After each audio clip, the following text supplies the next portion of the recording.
Ladies and gentlemen, Jewish community of Los Angeles, Zachor Foundation, Museum of Tolerance, everyone who is here today, thank you for inviting me here and giving me the opportunity to talk about the German legal system and its current cases against Nazi war criminals. Thank you. First of all, when I made this presentation, I thought how to start, which picture to use. I chose this one because it shows on the left, this is Josef Mengele.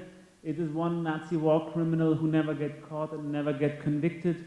On the right we have John Demaniuk, who got tried, but the conviction did not go to its conclusional end because he died before.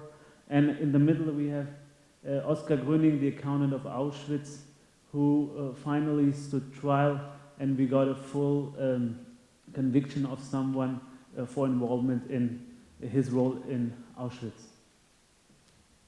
First of all, something.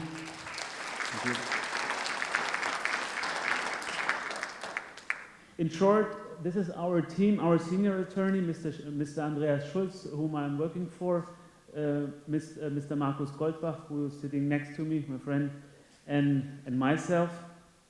I usually skip talking about myself, but as I was invited to a similar event in Las Vegas a few months back, many people kept emailing me, asking me about my personal story, how I came to trying these cases, prosecuting these cases.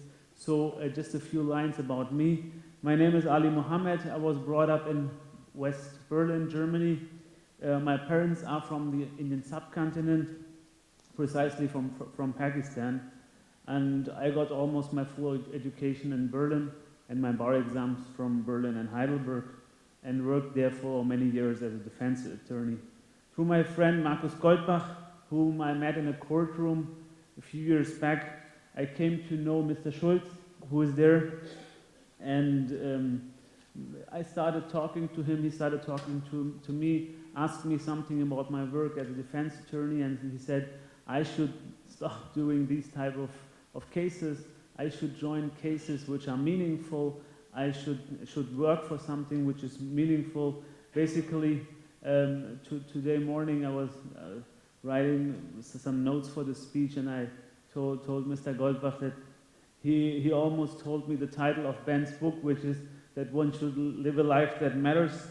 And so I started focusing on victims' rights and ended up doing cases like the Auschwitz cases.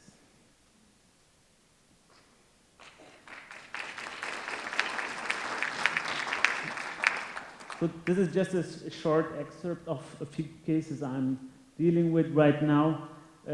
First of all, here on the left, it is an ongoing case at the High Court of Munich against a terrorist group called the National Socialistic Underground.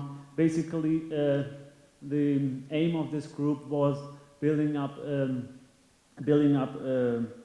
immigrants-free society in Germany.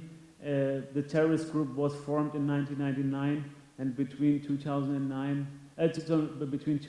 and 2010, they killed 9 people of Turkish descent and 1 German police officer, as well as being responsible for a few bomb blasts in Germany, and all only because of their Nazi ideology. They have been in the armed wing of a neo-Nazi group, and so this is one case which is ongoing. The other one, which I already mentioned and will further mention, is the case against Oskar Gröning, the accountant of Auschwitz, which was recently successfully convicted for his role in Auschwitz.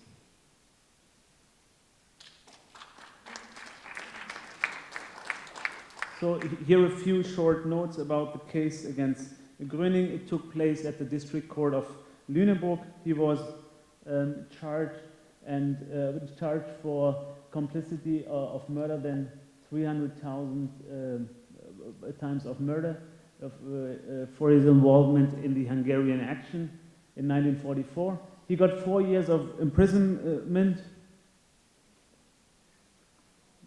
So here are a few numbers about the Hungarian action. We can skip to the next. What I'm doing right now is I'm one of the 3 lawyers who appealed against the conviction of Mr. Gröning, although he got convicted for 4 years for only being maybe a small worker in Auschwitz.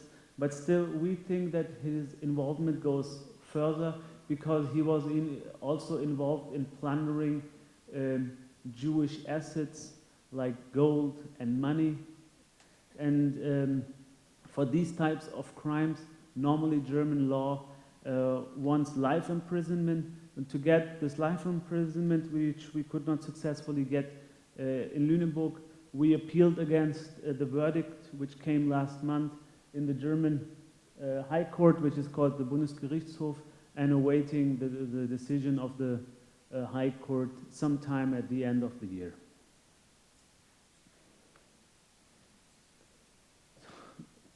One other thing which me and my team, we are doing is tracking looted assets. It can be looted arts, because toward the end of the war, stolen gold was brought to Switzerland and over to different countries all over Europe. And what we're doing is asset tracking for our clients and try to get them things back which they basically owned. 2 more cases which are ongoing, which is really interesting. One case is taking place later this year at the District Court of Detmold. It's against someone who is accused, name is Reinhold Hunting. It's again accusation, complicity in the murder of 190,000 people, and he is tried for being in Auschwitz between January and June 1944.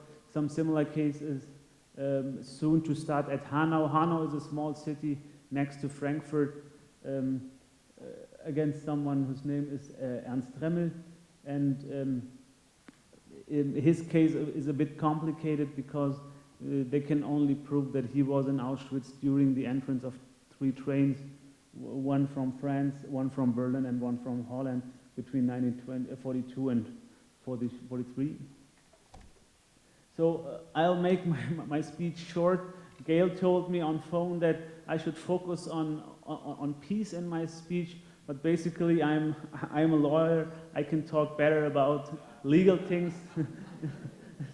But what I can say is about all these cases, to make real peace right now, one first has to make its peace with history, and to make this peace, first of all, a message should be spread out that whenever or wherever you are involved in mass murdering, you have to face court, you have to face trial, and as soon as all the Nazi criminals who are running still around, who are still alive, are not convicted or dead, I think one cannot make peace with the past, and so peace for the future. Thank you for listening.